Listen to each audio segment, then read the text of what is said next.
A'udzubillahi minasyaitonirrajim. Bismillahirrahmanirrahim. Assalamualaikum warahmatullahi wabarakatuh. Alhamdulillah. Alhamdulillahi rabbil alamin. Wassalatu wassalamu ala asyrafil anbiya'i wal mursalin wa ala alihi wa sahbihi ajma'in. Rabbi syrah lana sudurana wa yassir lana umurana wahlul 'uqdatam min lisanina yafqahu qawlana. Alhamdulillah. Alhamdulillah, segala pujian kita rafakkan kehadirat Allah Subhanahu wa taala. Selawat dan salam buat junjungan agung Nabi Muhammad sallallahu alaihi wasallam. Allahumma salli ala sayyidina Muhammad. Allahumma salli ala sayyidina Muhammad. Allahumma salli ala sayyidina Muhammad. Allahumma salli ala sayyidina Muhammad. Allahumma salli ala sayyidina Muhammad. Allahumma salli ala sayyidina Muhammad. Allahumma salli ala sayyidina Muhammad. Allahumma salli ala sayyidina Muhammad. Allahumma salli ala sayyidina Muhammad wa ala alihi wa sahbihi wasallam. Masya-Allah. Sahabat-sahabat yang dimati Allah sekalian, apa khabar semua? Mudah-mudahan semuanya dalam keadaan sihat walafiat. Semoga dalam keadaan tenang walaupun dalam ujian. Semua dalam keadaan yang kuat walaupun dalam ujian yang berat. Masya Allah. Kerana kehidupan kita ini Allah kurniakan kepada kita. Bukan hanya dalam bentuk nikmat, tapi ia adalah pakej yang lengkap. Ketetapan dan pemberian Allah untuk hidup kita adalah satu pakej lengkap. Nikmat yang datang bersama dengan ujian, sihat datang bersama dengan sakit, senang datang bersama dengan susah, lapang datang bersama dengan sempit. Masya Allah, Allahu Akbar. Untuk supaya kita menjadi seorang yang seimbang, supaya kita tidak terlalu mencintai dunia, kan? Tidak terlalu mencintai dunia. Lalu Allah beri kita rasa pahit dengan dunia. Dan akhirnya keluarlah pada lidah kita. Sabar. Moga Allah beri syurga. Moga ada ganti yang lebih baik. Moga Allah ada hikmah. Nampak tak? Bila datang ujian, ia akan keluar perkataan-perkataan untuk bahagian akhirat. Bila ada orang fitnah, tak apalah. Kita jangan buat orang. Orang buat kita tak apa. Itu semua ayat-ayat orang yang sedang mengingati bahawasanya Allah itu wujud. Yang sedang mengingati bahawasanya adanya akhirat. Adanya balasan baik di atas kesabaran kita. Balasan buruk di atas orang yang melakukan kezaliman dan sebagainya. Masya Allah, Allahu Akbar. Alhamdulillah, muslimin muslimat sekalian, saya sampai daripada Kedah malam tadi lewat malam. Tak ingat dah pukul berapa. Lepas tu mungkin kerana berturut-turut kan, tak ada apa pun sebenarnya yang saya sendiri buat. Kepenatan tu biasalah, penat tu biasa tu. Saya nampak penat sikit, nampak mata pun dah bengkak, kan? Allahu Akbar. Sampai bertolak semalam lepas maghrib. Jadi sampai dalam pukul 1 pagi macam tu lah. Lepas tu sekarang ni macam sakit kepala sikit. Pening kepala, sakit kepala. Tapi okey tuan-puan sekalian, insya-Allah. Encik suami, tolong. Sahabat-sahabat dan mata sekalian, kepada siapa yang ada mengikuti perkembangan kita 2-3 hari ni, kan kami bergerak Jumaat malam pergi ke Kedah. Kemudian tim masih ada lagi di sana. Tim masih ada. Saya je balik dulu dengan encik suami kerana komitmen kuliah. Semalam pun kita dah batalkan kuliah kita. Jadi kerana komitmen kuliah, lepas tu ada macam-macam jemputan dan ada kerja-kerja urgent yang perlu kami balik. Jadi tim masih lagi berada di sana. Ada yang mungkin balik petang ni, ada yang mungkin balik esok ataupun lusa. Jadi alhamdulillah ala kulli hal, muslimin muslimat, sebenarnya orang Kedah memang baik, memang baik. Semua orang negeri semua pun baik. Masya-Allah. Seluruh Malaysia pun baik. Cuma saya nak ceritakan pengalaman. Alhamdulillah bila kami sampai, berbeza dengan banjir di Pahang dulu kan. Masa tu air termenung tuan-puan sekalian. Walaupun kami sampai di banjir Pahang hari ketiga atau hari keempat, masih lagi banyak rumah yang kita tak boleh nak buat operasi sebab air termenung. Air termenung ni air yang 5 hari pun tak surut lagi, 4 hari. Jadi Masya Allah, kerosakan tu berganda.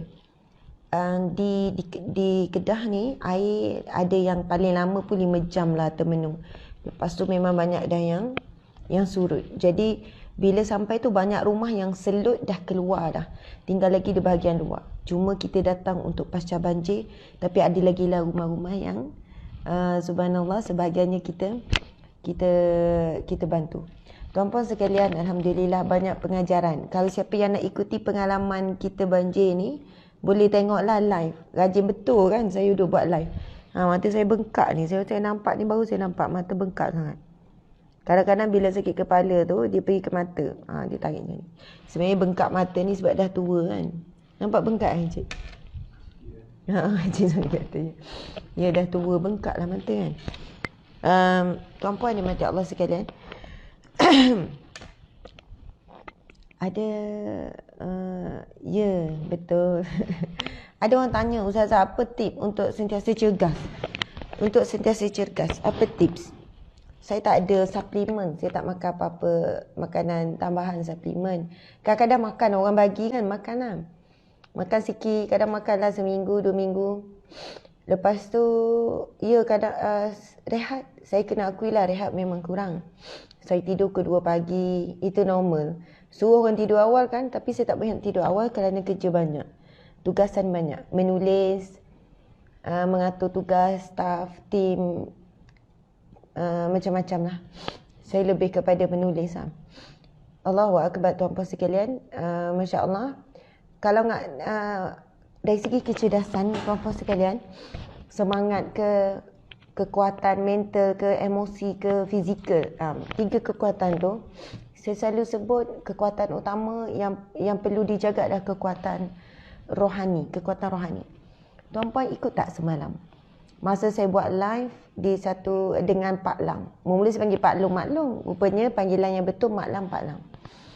Kekuatan mereka dah umur 80 lebih, dah umur 70 lebih. Kekuatan mereka adalah rohani. Perkataan pertama bila saya tanya, bila berlaku naik air banjir tiba-tiba sebab memang di tepi sungai yang besar. Air naik, itu kawasan rumah dia memang betul-betul tepi sungai yang besar.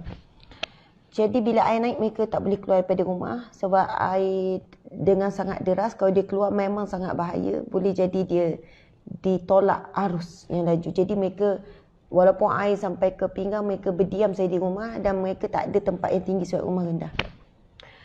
Subhanallah, bila ditanya macam mana Mak Lang, Pak Lang, situasi yang sangat menakutkan tu, dia kata tawakal tu ala Allah. Dia bukan sebut, Pak Lang ni bukan sebut bertawakal kepada Allah, tapi dia sebut tawakal tu ala Allah. Bertawakallah kepada Allah. Allahu Akbar. Tuan-puan sekalian, ini bukan nak cerita bagus saya. Cuma kadang-kadang kita kan penat, tak larat, tapi kita perlu terus bekerja. Kan? Kadang-kadang, ya saya pun mengalami ujian tekanan, stres. Ujian tekanan tu ada. Sentiasa ada tuan-puan sekalian. Tapi bila di hadapan manusia, kita tunjuk kita kuat. Kita tunjuk kita positif. Kita tunjuk bahawasanya kita tidak ada apa-apa. Semuanya baik-baik berlaku. Kita simpan tekanan derita kita tu untuk bukan dipertontonkan kepada Allah. Subhanallah, Allahu Akbar, muslimin muslimat mati Allah sekalian. Kadang-kadang tu air kosong je. Air kosong. Ketika saya terlalu penat, air kosong. Kemudian saya bacalah sikit doa. Bismillahirrahmanirrahim. Ya Allah, jadikanlah air ini sumber tenagaku, ya Allah. Kalau masa tu tak ada air kosong, air sirap ke apa, orang hidang kan. Ya Allah. Kadang-kadang nak cakap depan orang tengok kan, kita malu. Cakap dalam hati. Ya Allah, mudah-mudahan dengan air ni aku kuat, ya Allah. Jadikanlah air ni memberikan aku tenaga, memberikan kekuatan, ya Allah. Kita pun minum. Masya Allah. Sebab Allah lah yang qawi, yang hakikatnya memberikan kita kekuatan. Allah yang aziz, yang maha perkasa, beri kita keperkasaan. Allah yang matin, yang maha teguh, yang memberikan kita keteguhan. Allah yang wasi, yang memberikan kita kelapangan jiwa. Allah ya ba'ith, Allah ya ba'ith. Cuba cari nama Allah ya Ba'ith. Allah yang maha membangkitkan. Allah lah yang membangkitkan semangat kita, tuan-puan sekalian. Kalau tengok isteri Pak Lang kata, masa dalam keadaan ketakutan tu dah sejuk air. Mereka duduk dalam rumah tak boleh nak keluar. Apa saja boleh berlaku. Mungkin air sampai ke kepala. Masa tu dah lemah dah. Tapi Mak Lang doa apa? Ya Allah, kuatkanlah semangat aku ya Allah. Hanya Allah saja yang boleh kuatkan semangat. Bukan minta dengan Pak Lang si suami ke, bang, tolong saya bang. Bukannya Pak Lang yang menguatkan. Bukan Mak Lang menguatkan Pak Lang. Tetapi mereka saling menguatkan dengan memohon pertolongan hanya kepada Allah. Masya Allah. Tuan-puan dimati Allah sekalian, memang amalan Pak Lang luar biasa. Setiap malam dia akan membaca 2 juzuk Al-Quran setiap malam. Mereka tak ada TV, rumah mereka memang tak ada TV, tak ada hiburan, tak ada apa. Tu yang saya tanya, Pak Lang buat apa? Kan malam, siang, dia kata dengar radio. Saya nampak ada radio kat rumah dia. Lepas tu bila tanya, Masya Allah, tuan-puan sekalian, Pak Lang dengan tak sengaja cerita malam-malam baca 2 juzuk. 2 juzuk setiap malam, tuan-puan sekalian. 2 juzuk makan masa lebih kurang 2 jam. Mungkin bagi kita 2 jam tak lama, wallahualam. Bagi saya ia satu amalan yang sangat dahsyat. Dengan umur dah 80, dengan kemampuan fizikal, dengan mata, tapi telinga dia, mata dia jelas. Ini orang barakah, karomah, orang yang ahli Al-Quran. Kemudian bila Pak Lang kata, saya tanya, ngantuk tak Pak Lang? Kalau saya terus teranglah tuan-puan sekalian. Malam-malam ya kita baca surah Al-Mulk, surah Sajadah, kadang baca surah Al-Waqi'ah. Subhanallah, tapi kalau nak baca surah-surah seterusnya, kadang-kadang 2 muka surat, saya dah rasa macam ngantuk malam. Ya Allah, mari ngantuk, masuk 4 muka surat, 5 muka surat. Saya tanya Pak Lang semalam, Pak Lang ngantuk tak? Tolong tengok live saya petang semalam. Tolong tengok. Saya menangis sungguh-sungguh. Saya menangis. Saya rasa macam malu dengan Pak Lang. Rasa jauh sangat dengan Pak Lang. Menangis. Subhanallah tuan-puan sekalian. Saya rasa kalau tuan-puan tengok, tuan-puan pun akan menangis. Tengok ya live petang semalam. Dia kata, Ustazah, Pak Lang tak kenal saya. Sebab Pak Lang tak ada phone. Pak Lang ada phone Nokia lama tu. Pak Lang tak kenal saya. Tapi bila dia orang dengar panggil saya Ustazah, Pak Lang panggil saya Ustazah lah. Tak ada TV, tak pernah tengok TV. Lepas tu bila Pak Lang kata, Ustazah, Pak Lang bila ambil wuduk, nak baca Quran mesti ambil wuduk. Dah ambil wuduk, Pak Lang akan mula Bismillahirrahmanirrahim. Mata terang. Pak Lang buat tangan macam tu. Mata terang. Pak Lang dah tak ngantuk. Pak Lang baca sampai habis. 2 juzuk setiap malam. Kalau kita congak, maksudnya Pak Lang akan khatam 2 minggu sekali. Sebulan sebanyak 2 kali khatam. Kalau setahun pula, sebanyak maksudnya 24 kali khatam. Kalau sebulan sekali 12. Jadi kalau sebulan 2 kali, 24 kali khatam Al-Quran setahun. Dan mungkin lebih lagi tuan-puan sekalian. Malam Jumaat tambah lagi baca Yasin, Masya Allah. Tuan-puan sekalian, sebab itu Pak Lang tenang, Pak Lang kuat. Tenaga badan dia kuat, menanam, isteri dia pun Masya Allah. Bila saya tengok Mak Lang isteri tu berbalut kaki, kecil manis kan. Dia ada luka apa semua. Tapi bila saya tanya apa khabar Mak Lang, sihat. Saya tanya dia, kaki berbalut kenapa Mak Lang? Boleh jalan tak? Dia terus bangun. Boleh jalan. Masya Allah. Setengah orang tua bila saya tanya, macam ni lah sihat orang tua. Satu. Kedua, kalau dah sakit tu, dia akan besarkan sakit. Itulah kaki ni ha. Tak ada Mak Lang saya tampak dia susah nak berjalan dengan kaki dia berbalut. Macam kesan luka. Berbalut besar, bukan balut kecil. Tu bukannya tampak ni, balut keliling. Tapi usaha dia bangun. Masya Allah, keduanya suami isteri yang kuat zikir. Baca Quran, Masya Allah. Subhanallah, Allahu Akbar. Tuan-puan dimati Allah sekalian. Kekuatan sebenar kita rohani. Percayalah. Siapa yang belum dapat kekuatan rohani, kena berusaha. Kena berusaha tuan-puan sekalian. Sampai kita merasakan memang benar rohanilah kekuatan kita utama. Saat fizikal kita dah lemah, Tapi dengan kekuatan rohani, Allah makbulkan permintaan kita dengan cepat. Kita letih tak larat. Kita sebut terus masa tu, ya Allah aku dah tak larat.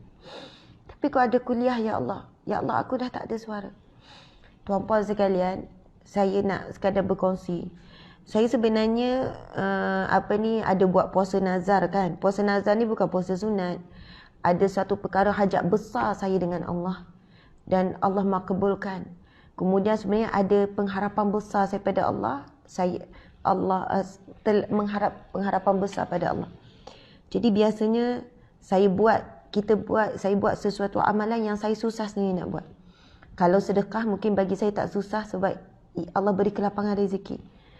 Kemudian saya buat satu nazar puasa yang berturut-turut dan tempoh yang agak lama. Ia telah bermula daripada banjir sampailah kepada banjir. Jadi masa hari banjir yang saya turun-turun tu, saya masih berpuasa. Tuan-tuan sekalian. Sebab itu hari pertama tu panas terik. Lepas tu kita pergi sana sini, lepas tu dahaga. Sampai pukul 12 saya macam dah menggeletar. Saya dah lembek, saya dah tak larat. Lepas tu ada orang kata, Ustazah, tapi saya kata, ya Allah sayang, saya nazar, saya niat berturut. Kalau tak, saya kena mula daripada awal balik. Jadi saya kena teruskan. Masa tu orang dah bagi saya air. Saya kata, ya Allah, macam mana ni? Masa tu kan saya niat dalam hati saya sebut. Pagi saya tak sahur dengan proper sebab tak ada makanan. Lepas tu, saya kata, ya Allah, saya dah tak ada tenaga, ya Allah. Hanya Engkau berikan aku tenaga. Masa tu suara saya dah serak. Aku dah tak ada suara, ya Allah. Berikan aku suara. Sebab saya tahu lepas ni saya kena live lagi.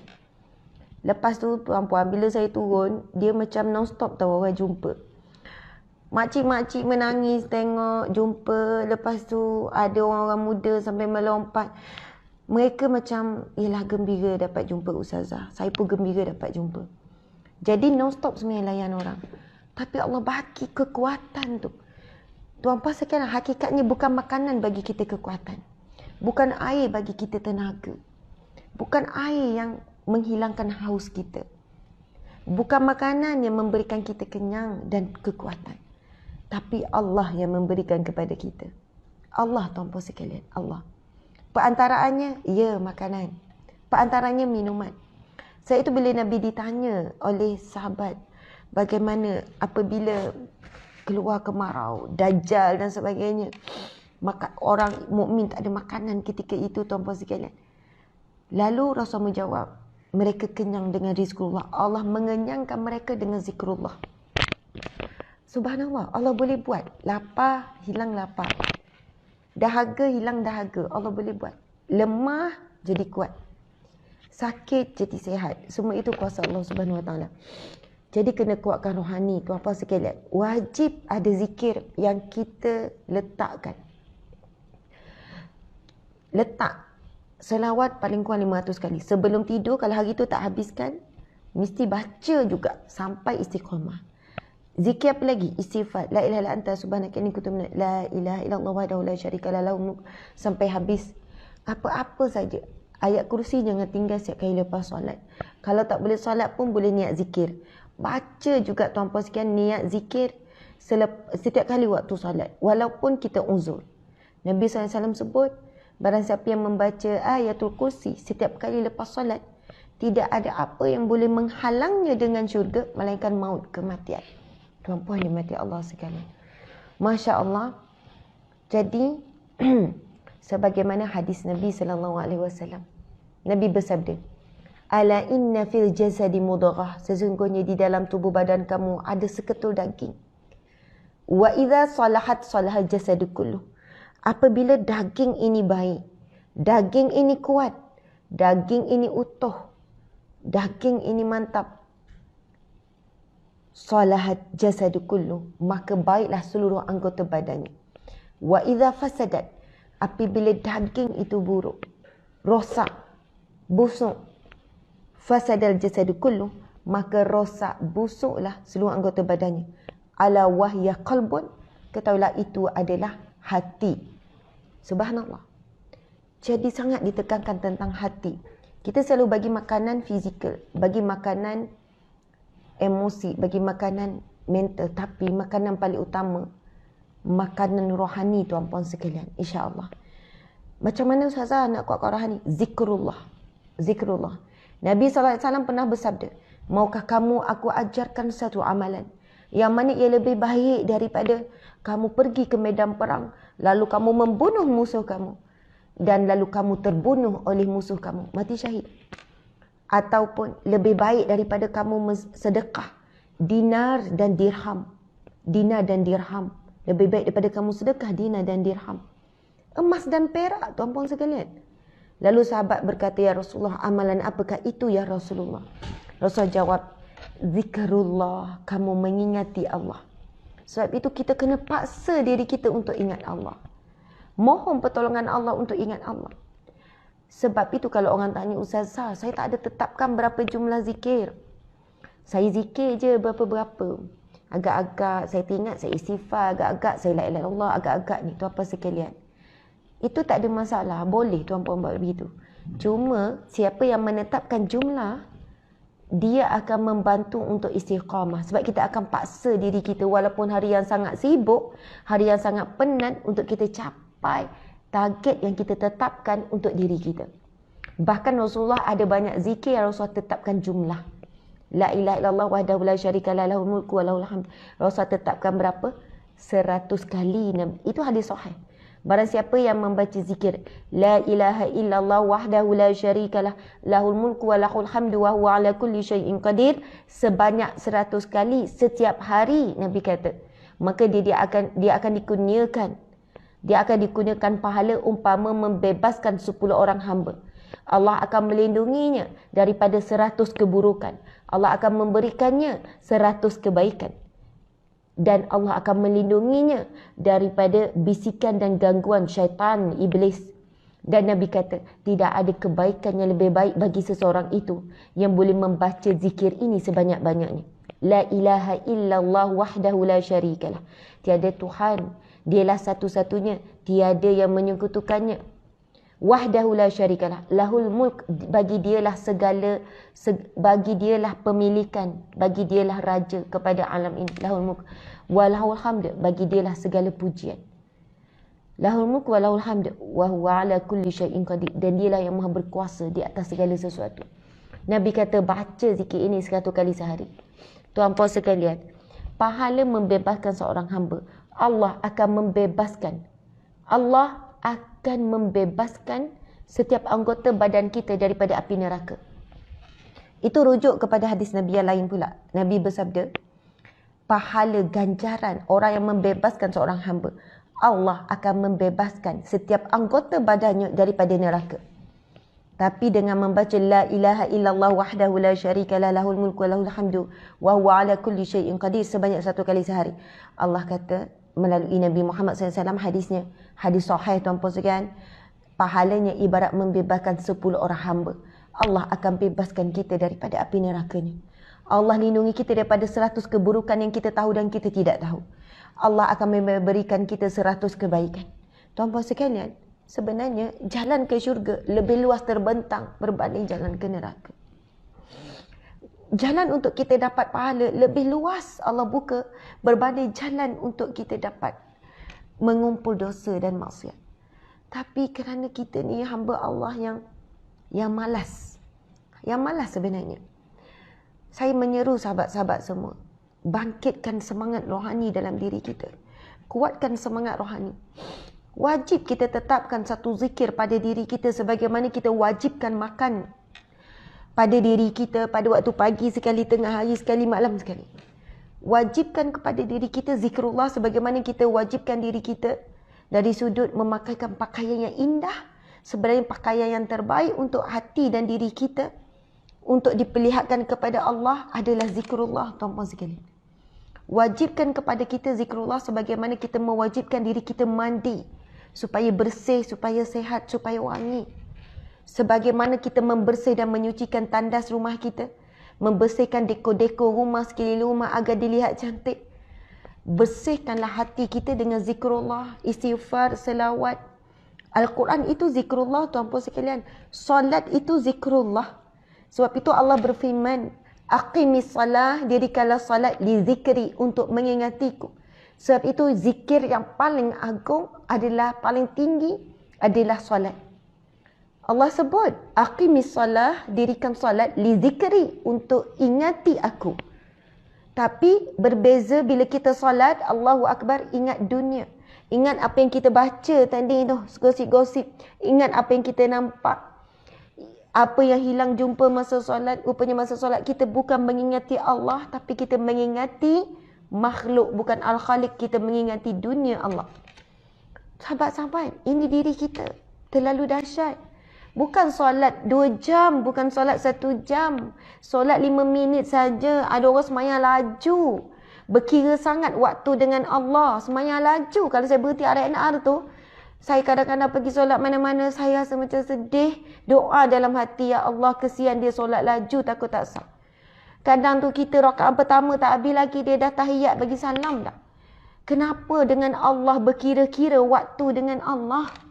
Allah tidak pernah berkira dengan kita. Bagi kita nafas percuma, tak pernah dibayar. Tak pernah sampai bil pada kita kena bayar nafas yang kita sedut. Allah bagi kita jantung percuma. Allah bagi kita mata yang luar biasa, boleh lihat, boleh tangkap semua warna percuma. Allah bagi kita pendengaran yang baik percuma. Allah jaga pula tu maintenance. Kita tak pernah pergi ke hospital, doktor nak servis jantung, nak servis paru-paru, dah guna 40 tahun dah paru-paru ni. Sedup asap exhaustor, asap kilang pun sedut, asap ni, kod lah ada masalah. Tak pernah. Allah bagi percuma, Allah yang jaga, Allah yang Hafiz yang Muhaimin yang jaga. Allah yang Ghani yang Mughni, Allah yang Salam yang berkesejahteraan. Allah bukan sekadar bagi kita percuma tumbuh badan kita ni. Allah jaga servis, maintenance tu Allah yang jaga, tuan-puan sekalian. Tapi kita berkira masa dengan Allah. Allah tak berkira dengan kita, tuan-puan sekalian. Kita berkira bila nak sedekah, Allah bagi rezeki, tak berkira dengan kita walaupun kita kurang syukur. Allah tahu, Allah nampak. Bila kita solat, kita bukan ingat Allah, kita khayal ingat makhluk Allah. Masa kita solat, tuan-puan sekalian, kita buat apa? Berdiri. Kita berdiri depan Allah ya. Patutnya ketika itu rasa takut, gemetar, rasa hormat. Sebab kita bukan berdiri depan Perdana Menteri. Kita bukan berdiri depan raja. Kita berdiri dengan raja sekalian raja. Kita berdiri di hadapan Allah. Sebab tu kita berdiri tu, kita merasakan bahawa kita benar-benar berdiri di hadapan Allah. Dan kita akan mempersembahkan diri kita yang terbaik. Lalu kita mengangkat tangan kita. Masya Allah, kita merasakan bahawasanya ini adalah ihsan. Ihsan, kita berbuat baik kepada diri kita, buat baik kepada seluruh, buat baik kepada Allah. Sebagaimana hadis Nabi, anta'budallaha ka'annaka tarahu fa illam takun tarah fa innahu yarak. Subhanallah, hadis Nabi. Kamu melakukan ibadah, subhanallah tuan-tuan sekalian, bila malaikat Jibril bertanya kepada Rasulullah, apakah itu ihsan ya Rasulullah? Apakah itu ihsan? Apakah kedudukan manusia yang baik itu ya Rasulullah? Lalu Rasulullah menjawab, anta'budallaha ka'annaka tarahu.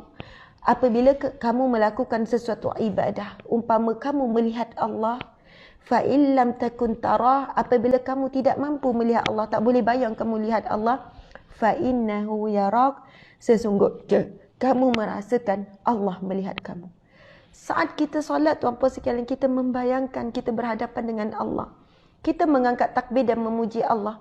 Allahu Akbar. Allahu Akbar. Kita sebut apa? Allah yang maha besar. Lalu semuanya jadi kecil. Masalah kecil, ujian kecil, dunia kecil, diri kita kecil, tak ada apa-apa. Allahu Akbar. Tuan-puan sekalian, kita sebut perkataan Allahu Akbar, mengecilkan selain daripada Allah. Kemudian kita sambung, Allahu Akbar kabira, Allah lah yang maha besar sebesar-besarnya. Allahu Akbar kabira, walhamdulillahi kathira, segala puji bagi Allah sebanyak-banyaknya. Wa subhanallahi bukratan wa asila, maha suci Allah pada waktu pagi dan pada waktu petang. Wa subhanallahi bukratan wa asila, wajjahtu wajha lilladzi fatara samawati wal ard. Aku menghadapkan wajahku kepadamu ya Allah yang menciptakan langit dan bumi. Inna salati wa nusuki wa mahyaya wa mamati lillahi rabbil alamin. Sesungguhnya salatku ya Allah, ibadahku ya Allah, hidupku dan matiku lillahi rabbil alamin. Tuan-puan sekalian, Nabi bersabda, Barang siapa, Nabi bersabda, siapa yang membaca doa iftitah, doa iftitah ni, saya baca doa iftitah lepas bagi salat, atau Allah Akbar, baca doa iftitah, Nabi kata akan dibuka baginya, pintu langit terbuka baginya. Pintu langit terbuka baginya, tuan-puan sekalian. Pintu langit terbuka baginya. Sebab itu solat, orang yang memulakan doa iftitah. Dan kita perhatikan solat adalah doa. Semua bacaan, semua pergerakan dalam solat adalah bentuk doa. Kena faham, tuan-puan sekalian. Bahasa Al-Quran, solat dari sudut bahasa, maksud dia adalah as-solah. Doa. Sebab itu pergerakan daripada awal sampai salam, semuanya doa. Sebab itu kita disarankan mula dengan doa iftitah, maksudnya doa pembukaan untuk langit dibuka bagi kita. Sebab itu dinamakan doa iftitah. Satunya, doa itu pembukaan kepada solat. Solat itu apa? Doa. Iftitah, solat itu, doa iftitah adalah pembukaan kepada solat dan pembukaan kepada doa. Faham ya? Dari sudut bahasa solat maksudnya doa. Permohonan, rayuan, pengaduan kita kepada Allah Subhanahu Wa Taala. Sebab itu dalam Al-Fatihah ada doa, ihdinas siratal mustaqim. Tunjukkan kami jalan yang lurus. Iyyaka na'budu wa iyyaka nasta'in. Hanya kepadamu kami sembah, hanya kepadamu kami minta pertolongan. Kita minta tolong dengan Allah. Sebab itu Nabi sebut wasta'inu bis-sabri was-salah. Kamu mohon tolong dengan Allah melalui sabar dan solat. Sabar dan solat. Sebab itu masalah bukan masalah, ujian bukan ujian sebenarnya bagi orang yang sentiasa dapat pertolongan Allah. Kita jangan risau, esok ujian apalah lagi, tahun depan ujian apalah lagi, lepas ni wabak apalah lagi. Ujian apa datang, bala apa pun datang, musibah apa pun, wabak apa pun akan datang. Bagi orang yang jaga solat, ia tidak ada kerisauan. Kerana dia pasti akan dapat pertolongan Allah. Tapi macam mana tuan-puan sekalian, saya juga selalu nak ingatkan diri saya dan sahabat-sahabat. Kita nak solat ambil wuduk, tolong jangan tinggalkan doa selepas wuduk. Itu hadis yang sahih. Nabi kata siapa yang ambil wuduk lalu dia membaca doa wuduk. Baca doa wuduk tuan-puan sekalian. Nabi SAW menyebutkan hadis yang sahih tuan-puan sekalian. Akan dibuka baginya 8 pintu syurga. Sebagian ulama mengatakan maksud 8 pintu syurga adalah akan dibuka baginya 8 pintu syurga, dibuka jalan-jalan untuk dibuat kebaikan untuk menuju ke syurga. Dan ada sebagian ulama mengatakan memang orang yang membaca setiap kali lepas wuduk, baca doa wuduk, di akhirat kelak akan terbuka 8 pintu syurga untuk dia masuk daripada mana-mana pintu syurga yang dia mahu. Tuan-puan sekalian, semua ini ada dalam bab solat. Ini zikrullah yang paling agung. Daripada azan lagi, azan Nabi bersabda, saya dah ulang banyak kali tapi pagi ni Allah izinkan saya ulang lagi. Mungkin ada orang yang baru hadir, orang yang tak pernah dengar. Lepas ni cari video-video kuliah saya yang lama, yang Riyadhus Shalihin juga, siri pertama saya terangkan, ada siri ke berapa? Siri ke 10 ke yang ke berapa belas? Saya terangkan detail dengan siap-siap tulis, sebab itu hari ni saya tak bangun, saya tak tulis. Sebab saya dah tulis semua dah hadis yang berkenaan dengan kelebihan bacaan doa selepas azan, kelebihan membaca doa selepas wuduk, kelebihan doa iftitah. Tuan-puan boleh cari dari video yang terdahulu. Nabi bersabda, sesungguhnya ini ada yang sahih, barang siapa yang membaca doa selepas azan, Allahumma rabbah zi da'wati tamah wa salatil qaim. Nabi bersabda, maka wajib baginya, dijamin baginya syafaatku di mahsyar kelak. Dan ini hadis sahih, para alim ulama menyebutkan antara hadis yang paling kuat. Ciri-ciri orang yang akan dapat pertolongan Rasulullah, syafaat Rasulullah di mahsyar kelak, di hari yang tidak ada manusia yang boleh tolong kita. Suami, ibu, ayah, anak, siapa pun tak boleh tolong kita, Masya Allah, kecuali seorang manusia yang bernama Muhammad. Macam mana? Lepas ambil wuduk, baca doa wuduk, jangan tinggal. Ustazah saya tak hafal, tulis, print, tampal, baca. Ustazah saya tak erti baca Al-Quran, saya tak erti baca bahasa ni. Buka YouTube doa lepas wuduk, ikut tuan-puan sekalian. Berjuanglah untuk syurga masing-masing. Berjuang, kita hidup berjuang untuk dunia hidup selesa. Tapi kita akan tinggalkan dunia ini adalah sementara. Dan ini bukan kehidupan kita yang sebenar. Ini bukan kehidupan kita sebenar. Sebab kehidupan yang sebenar adalah kehidupan yang kekal abadi selepas kita mati. Ini kehidupan yang sementara, yang kita bakal tinggal walaupun usaha macam mana pun untuk memiliki satu perkara, itu bukan milik kita, semuanya milik Allah. Jadi tuan-puan diminta selepas kita baca, selepas kita dengar azan, baca doa, selepas azan. Lepas tu kita ambil wuduk. Lepas ambil wuduk baca doa. Asyhadu an la ilaha illallah wa asyhadu anna Muhammadan abduhu wa rasuluh. Kalau ikutkan hadis yang sahih tersebut, setakat itu saja dah lengkap.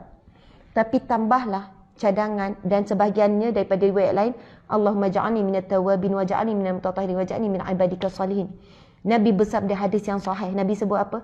Akan dibuka baginya 8 pintu syurga. Masya Allah. Kemudian kita pun angkat takbir. Allahu Akbar. Allah Maha Besar. Allahu Akbar kabira. Allah Maha Besar sebesar-besarnya. Walhamdulillahi kathira. Segala puji bagi Allah sebanyak-banyaknya. Kita baca doa iftitah. Akan dibuka pula pintu langit. Pintu langit akan terbuka. Kemudian kita meneruskan doa-doa seterusnya. Bila kita rukuk, itu pergerakan. Kita memohon dengan Allah merayu.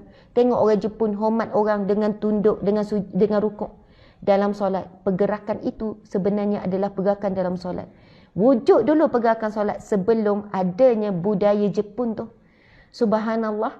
Bayangkan kita buat budaya menghormati, memuliakan Allah. Kita buat pergerakan rukuk sama level kepala dengan punggung kita. Dan ketika bila kita sujud, kita merendahkan, menghina diri kita dengan Allah. Kepala kita lebih rendah daripada punggung kita. Kita kata punggung tu tempat kotor kan, tempat keluar najis. Tapi masa sujud kita hina diri kita. Kepala kita yang mulia ini, wajah kita yang kita jaga ni, kita letakkan lebih rendah daripada punggung kita. Tempat najis kita, kita letak sama level dengan kaki kita, iaitu tempat yang hina dan tempat yang kotor. Dan kita zikir apa ketika itu? Subhana rabbiyal a'la wa bihamdi. Maha suci Allah yang maha tinggi. Ketika kita menundukkan diri yang paling rendah, paling hina, kita menyebut perkataan, Maha suci engkau lah yang maha tinggi. Perasan tak? Masa sujud hina, rendah sungguh, kita sebut Maha suci Allah yang maha tinggi. Sebab itu kalau kita faham bacaan dalam solat, kita akan menangis masa solat. Kita duduk di antara dua sujud, kita minta apa pula dengan Allah. Tadi kita dah baca doa iftitah, pintu langit sedang dibuka, doa kita sedang diangkat oleh para malaikat, doa makbul, pintu langit sedang dibuka. Dan ketika kita duduk di antara dua sujud, kita minta apa dengan Allah? Rabbi ufili, ya Allah ampunilah aku. Warhamni, rahmatilah aku. Wajburni, tutuplah aibku. Warfa'ni, tinggikanlah darjatku. Warzuqni, berikanlah aku rizkimu ya Allah. Wahdini, berikanlah aku hidayahmu. Wa'afini, berikanlah aku kesihatan, kekuatan tubuh badan. Wa'fa'ni, maafkanlah aku ya Allah. Subhanallah. Doa antara dua sujud tu tuan-puan sekalian, kalau kita faham maksud, kita tak sempat nak ingat dunia. Semua yang kita perlukan dalam dunia ada dalam doa antara dua sujud tuan-puan sekalian. Ada dalam doa antara dua sujud. Kita perlu apa? Rezeki. Kita perlu apa? Allah tinggikan darjat kita di sisi Allah, di sisi manusia. Allah tutup aib kita, Allah ampuni kita, Allah beri rahmat kepada kita. Semua ada dalam doa antara dua sujud. Tapi sebab kita baca, kita tak faham maksud. Ustazah, saya bukan ustazah. Saya tak reti ustazah. Saya bukannya ada background agama. Buatlah alasan begitu. Buatlah. Kalau anda rasa tenang alasan begitu. Berapa tahun lagi kita nak solat untuk kita faham bacaan dalam solat? Umur kita dah 30, dah 40, dah 50. Adakah kita perlu 50 tahun lagi untuk faham bacaan dalam solat? Solat bukan untuk orang agama, bukan background agama, bukan ustaz-ustazah saja. Solat adalah untuk hamba Allah. Dan kalau kita hamba Allah, tolong faham bacaan dalam solat. Kalau kita boleh belajar bahasa Inggeris sampai kita boleh faham tulisan bahasa Inggeris, kita boleh faham bila tengok cerita bahasa Inggeris, tak tengok subtitle. Kenapa kita hamba Allah, kita tak boleh faham bahasa Allah? Kenapa kita tak boleh belajar dan hafal sikit apa maksud duduk antara dua sujud? Apa maksud Al-Fatihah? Apa maksud At-Tahiyyat? Yang kita baca tu, berapa ribu kali dah, berapa ratus ribu kali ke dah juta kali dah kita baca. Kita perlu berapa tahun lagi untuk kita faham? Beli je lah buku terjemahan bacaan dalam solat. Dalam internet ada terjemahan maksud tahiyat. At-tahiyyatul mubarakatus salawatu tayyibatu lillah. At-tahiyyat, segala penghormatan. At-tahiyyatul mubarakatu, segala keberkatan. Tayyibat, segala kebaikan. At-tahiyyatul mubarakatus salawat, segala rahmat dan kebaikan lillah, bagi Allah. Assalamu alayka ayyuhan nabi wa rahmatullah, segala pujian, salam sejahtera kepada para nabi. Cuba baca doa. Allahumma hdini fi man hadait. Kita baca subuh tadi. Allahumma hdini fi man hadait. Ya Allah, berikanlah aku hidayah sebagaimana orang yang engkau beri hidayah. Wa'afini fi man afait. Ya Allah, maafkanlah aku sebagaimana orang yang engkau berikan kemaafan. Wa'afini fi man afait wa tawallani fi man tawallait. Ya Allah, berikanlah aku petunjuk sebagaimana orang yang engkau berikan petunjuk. Wa tawallani fi man tawallait wa barik li fi ma a'tait. Ya Allah, berkatilah segala apa yang engkau berikan kepadaku. Wa'afini fi man afait wa tawallani fi man tawallait wa barik li fi ma a'tait wa qini bi rahmatika syarra ma qadait. Ya Allah, jauhkanlah aku daripada segala kejahatan, keburukan, ya Allah. Ustaz, bila saya baca macam ni kan, memang kena, bukan tak hafaz ni, bila saya nak baca terjemahan tuan-puan sekalian. Doa tu yang kita baca setiap kali subuh, subuh adalah permulaan hari. Bayangkan pagi-pagi kita dah berdoa dengan doa ini tuan-puan sekalian, yang mana doa kunut ni hanya ada di dalam Ustaz cari je doa kunut. Tak ada terjemahan pun tak apa. Doa kunut ni hanya ada dalam solat subuh. Subuh adalah permulaan solat, permulaan hari. Bermaksud kita memulakan hari kita dengan satu doa. Allahu Akbar. Ustaz bagi je mana-mana. Saya ingat terjemahan dia. Cuma bila saya nak baca tu, saya jadi bukan gagap. Ya Allah, hadini fi man hadait wa afini fi man afait wa tawallani fi man tawallait wa barik li fi ma atait wa qini bi rahmatika syarra ma qadait fa innaka taqdi wa la yuqda alaik, sampai akhir. Okey, kita tengok doa bila kita baca doa kunut. Allahumma hdini fi man hadait. Ya Allah, berikanlah aku hidayah sebagaimana orang yang engkau beri hidayah. Wa afini fi man afait. Ya Allah, berikanlah, maafkanlah aku sebagaimana engkau memberikan orang yang sebagaimana orang yang engkau beri kemaafan. Ataupun ya Allah, sehatkanlah tubuh badanku sebagaimana orang yang engkau berikan kesihatan. Wa tawallani fi man tawallait. Ya Allah, berikanlah aku petunjuk sebagaimana orang yang engkau berikan petunjuk. Wa barik li fi ma atait. Ya Allah, berkatilah segala apa yang engkau berikan kepadaku. Walaupun sekecil perkara. Allah beri kita apa? Harta. Allah beri kita anak supaya berkat anak tu. Allah beri kita suami supaya suami itu berkat. Allah beri kita berapa ringgit pun berkat. Makan, minum, semua itu jadi berkat. Apa yang Allah berikan pada kita semua berkat. Tuan-puan sekalian, apa saja keberkatan pada apa saja, ia akan ziyadatul khair, memberi kebaikan yang berganda di akhirat kelak. Waqini syarra ma qadait. Jauhilah aku daripada kejahatan yang engkau tetapkan. Fa innaka taqdi wa la yuqda alaik. Sesungguhnya engkau lah yang maha menetapkan dan tidak ada sesiapa yang memberi ketetapan melainkan engkau. Wa innahu la yazilu man walait. Sesungguhnya tidak akan terhina orang yang Allah muliakan. Wa la ya'izu man adait. Dan tidak akan mulia orang yang engkau hinakan, ya Allah. Tabarakta rabbana wa ta'alait. Ya Allah, keberkatanlah bagimu wahai Tuhanku, wa ta'alait, dan engkaulah yang memberikan petunjuk, ya Allah. Falakal hamdu ala ma qadait. Segala puji bagimu, ya Allah, terhadap apa yang engkau takdirkan, apa yang engkau tetapkan. Wa astaghfiruka wa atubu ilaik. Aku mohon ampun kepadamu, ya Allah, dan aku mohon taubat kepadamu, ya Allah. Wa sallallahu ala sayyidina Muhammadin wa ala alihi washabihi wasallam. Sebenarnya kan doa kunut ni ada lagi yang panjang-panjang. Doa antara dua sujud pun ada. Doa selepas tahiyat pun ada, tuan-puan sekalian. Masya Allah. Muslimin muslimat dimati Allah sekalian. Kita tak baca hari ini kitab ni, minta maaf. Walaupun ini adalah tajuk Riyadhus Salihin, tapi Allah mengizinkan saya untuk mengupas berkenaan dengan zikrullah. Dan setinggi-tinggi sebesar-besar zikrullah adalah doa.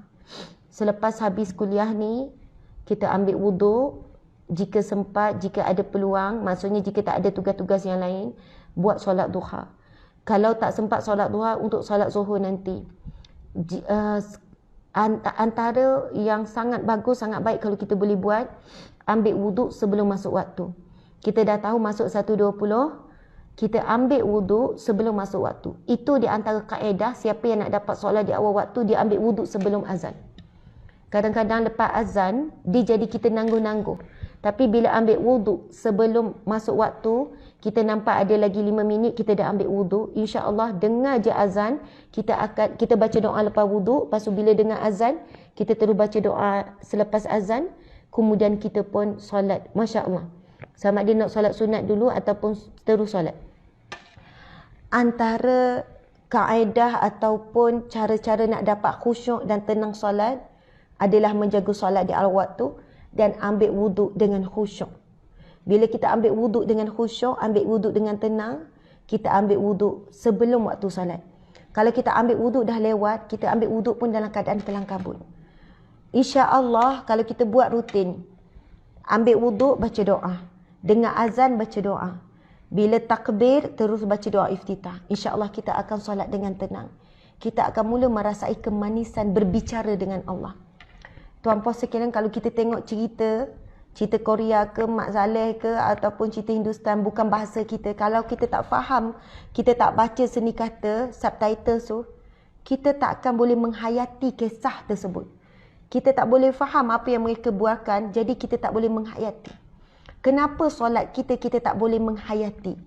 Kenapa solat kita tak boleh buat kita rasa kita bercakap dengan Allah? Sebab kita sendiri tak tahu apa yang kita bercakap dengan Allah. Kita sendiri tak tahu apa yang kita ucap. Macam mana kita nak boleh menghayati dalam solat? Sebab itu Nabi SAW bersabda, ini hadis yang sahih. Awwalu ma yuhasabu indallah yaumal qiyamah. Amalan yang pertama yang akan dihisap di sisi Allah pada hari kiamat kelak. As-salah, Nabi kata solat. Amalan yang pertama akan dihisap di mahsyar kelak. Sebelum puasa, sebelum zakat, sebelum sedekah, sebelum haji, sebelum hisap amal soleh kamu, tolong orang banjir, tolong orang sana sini. Amalan soleh kamu ketaatan pada suami. Amalan soleh kamu mengandung susah payah melahir. Sebelum amal soleh lain, Nabi kata awwalu ma yuhasabu indallah yaumal qiyamah. Subhanallah. Amalan yang pertama akan dihisap oleh Allah pada hari kiamat. Nabi sebut as-salah, solat. Dan Nabi sambung lagi, apabila solatnya baik, maka solatnya diterima, maka akan diterima segala amalannya yang lain. Subhanallah. Allahu Akbar. Dalam hadis yang lain Nabi sebut, jika amal solatnya baik, maka baiklah, selamatlah perjalanan seterusnya. Maksudnya, insya-Allah syurgalah baginya. Amalan lain akan diterima oleh Allah. Tetapi jika solatnya buruk, jika solatnya bermasalah, Nabi kata, maka celakalah dia. Maksudnya, subhanallah, kalau tak selesailah ketika dihisap tentang bab solat, maka celakalah. Na'udzubillah, bermaksud di sini, maka nerakalah baginya. Ataupun susahlah hisap dia seterusnya. Ataupun teruklah dia ketika dihisap. Malanglah, celakalah. Sebab itu tuan-puan sekalian, kalau orang tanya saya, Ustazah, ada orang jaga solat Ustazah, tapi dia tak tutup aurat, macam mana? Saya kata terus solat. InsyaAllah dia pasti akan menutup aurat sebelum dia mati. Ustazah ada suami ni kan malas gini, tapi dia jaga solat. InsyaAllah satu hari dia akan berubah dengan solat. Sebab as-salatu tatana 'anil fahsya'i wal munkar. Solat itu akan mencegah seseorang itu membuat perbuatan keji dan munkar. Cuma mungkin solatnya belum sempurna. Dia bukan betul-betul solat lagi. Dia cuma solat dengan betul saja. Dia bukan betul-betul solat. Ustazah, kenapa solat menjadi ukuran? Kalau Allah terima solat, maka diterimalah semua amalan lain. Tuan-puan sekalian, solat menguji sabar. Orang tak sabar, dia tak akan solat. Bagaimana walaupun sakit kepala, sakit, sedih, tapi tetap bila waktu solat, solat. Ya memang orang yang sabar saja boleh tunaikan solat. Solat adalah simpulan kasih kita dengan Allah. Setiap kali kita solat, kita sedang mengukuhkan simpulan kasih cinta kita dengan Allah. Subhanallah. Allahu Akbar. Sebab waktu solat, kita bukan saja bercakap dengan Allah dari sudut lidah. Kita bercakap memuji Allah. Tetapi dengan pergerakan kita, rukuk, sujud, semua itu menunjukkan kita sedang berbicara dengan Allah dan menghormati Allah. Kalau waktu kita masak, kita zikir, tapi tangan kita buat benda lain. Ketika kita drive, kita baca Al-Quran. Ya, tapi perbuatan kita sedang buat perkara lain. Tapi waktu solat, kita diharamkan untuk buat perkara yang lain. Melainkan perbuatan solat saja. Kita diharamkan untuk berhenti apabila kita dah mula solat. Tapi kalau zikir di luar solat, kita boleh berhenti anytime. Tapi waktu solat, kalau dah angkat takbir, walaupun ada panggilan masuk, Walaupun ada perkara lain. Bila kita dah angkat takbir, Allahu Akbar, maksudnya takbir yang mengharamkan kita daripada berurusan dengan dunia. Dengan orang bagi salam dekat luar rumah pun kita tak boleh berhenti. Sekarang waktunya kita sedang bercakap dengan Allah. Tidak ada yang lebih utama melainkan Allah. Kecuali ada mudarat. Rumah nak terbalik, tiba-tiba ada kebakaran. Anak naik atas meja nak terjun, anak kecil. Itu mudarat. Maka boleh berhenti. Tapi kita dilarang untuk berhenti. Tiba-tiba dah angkat takbir, Allahu Akbar. Kita pun berfikir, patut keluar ayam dulu. Nanti lepas solat boleh terus. Kita pun berhenti, kita pun keluarkan ayam, rendam, lepas tu solat balik. Haram. Tidak dibenarkan memberhentikan solat tanpa sebab yang kukuh. Berdosa tuan-puan sekalian. Kita bukan sedang bercakap dengan raja. Bercakap dengan raja pun kita hold semua perkara. Kalau raja lalu, tiba-tiba duduk berdiri tegak. Cakap tunduk-tunduk. Tapi kita sedang bercakap Maliki Yaumiddin, Raja Hari Pembalasan. Dan Raja kepada sekalian Raja, Allah Subhanahu Wa Taala. Memang dilarang untuk kita berhenti tuan-puan sekalian. Dan masa tu kena fokus apa yang kita cakap. Kita kena faham. Kita sedang memuji Allah. Kita sedang tasbih. Kita sedang tahlil dalam solat. Dalam solat kita ada selawat. Kita ada selawat pada Nabi Muhammad, Nabi Ibrahim. Kita ada bagi salam kepada sekalian orang-orang soleh. Sebab itu tuan-puan sekalian, sahabat-sahabat Nabi orang terdahulu bila solat, walaupun kena panah, mereka tak berhenti solat. Ya Allah, ketika solat ada sahabat Nabi bila dia sakit dan tabib. Kalau kita doktor lah, kata kena potong kaki ni, kena potong. Lalu doktor mengarahkan. Ini kisah benar, riwayat yang sahih. Saya tak ingat je nama sahabat Nabi tu. Kan dia uji dengan sakit kaki, kena jangkitan kuman macam tu lah kan. Lepas tu doktor kata kena potong kaki ni. Tabib. Doktor masa tu lah dipanggil tabib kan. Lalu doktor ni kata, tabib ni kata pegang dia. Pegang. Mula-mula suruh pegang. Kenapa engkau suruh aku dipegang macam ni? Sebelum dipegang, dia bagi satu air. Minum air ni. Air tu bercampur dengan, kalau kita alkohol lah, arak sikit. Subhanallah. Yang mana bila ditanya air apa ni? Dia kata kalau kamu minum air ni membuatkan kamu sedikit khayal. Dan mudah-mudahan dengan itu kamu kurang sikit rasa sakit. Sebab nak belah, nak potong hidup-hidup ni. Lepas tu dia kata, sekiranya ketika aku sihat, aku tidak menyentuh air haram ini. Mustahil. Memang aku tidak akan menyentuh air ni saat aku sakit. Masya Allah. Lalu doktor ni pun kata, tabib ni kata, kalau begitu, pegang tangan, pegang seluruh tubuh badannya. Dia suruh, ada orang di situ pegang. Dia kata, kenapa suruh aku pegang? Kenapa? Masya Allah, kenapa suruh pegang ni? Kerana ia teramat sakit, nak potong hidup-hidup ni. Teramat sakit, maka dibimbangi kamu akan meronta. Dibimbangi kamu meronta. Maka suruhlah pegang. Dia kata, tak perlu, jangan. Aku akan mula berzikir mengingati Allah. Aku akan mula zikrullah. Dan saat itu, engkau buatlah apa yang engkau patut buat.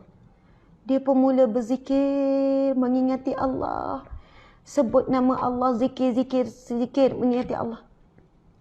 Lepas dah selesai, dia tidak sedar pun waktu bila dia dipotong. Selesai dia dipotong. Nak kata bayangkan tuan-puan, kita ni, waktu solat, Masya Allah, gatal pun rasa. Sebelum solat tak gatal. Masa solat rasa gatal. Rasa pinggang tu berdenyut-denyut. Rasa sakit sana, rasa sikit sini. Ingat itu, ingat ini. Nak kata kita memang jauh sangat solat kita tuan-puan sekalian. Sahabat Nabi Sayyidina Ali ke Sayyidina Osman ke saya tak ingat. Yang kena panah ke Sayyidina Umar. Yang kena panah tu. Lepas itu bila nak dicabut panah yang sedang. Tuan-puan sekalian, panah ni kalau masuk bukan surface. Panah masuk ke dalam, tembus badan tuan-puan sekalian. Lalu bila nak dicabut panah tu, dia minta dicabut ketika solat tuan-puan sekalian. Sayyidina Umar radhiyallahu anhu. Masya Allah. Bukannya, ya Allah dipesan bukan waktu lain. Tak dibius tuan-puan sekalian. Panah ni kita tahu, hujung panas dia kan bentuk 3 segi. Maksudnya ada pacak. Masuk dah sakit, tarik lagi sakit. Sebab apa? Dia ada 3 segi yang akan sakut benda lain pula bila nak cabut. Tapi Sayyidina Umar minta apa? Dicabut panah ketika solat.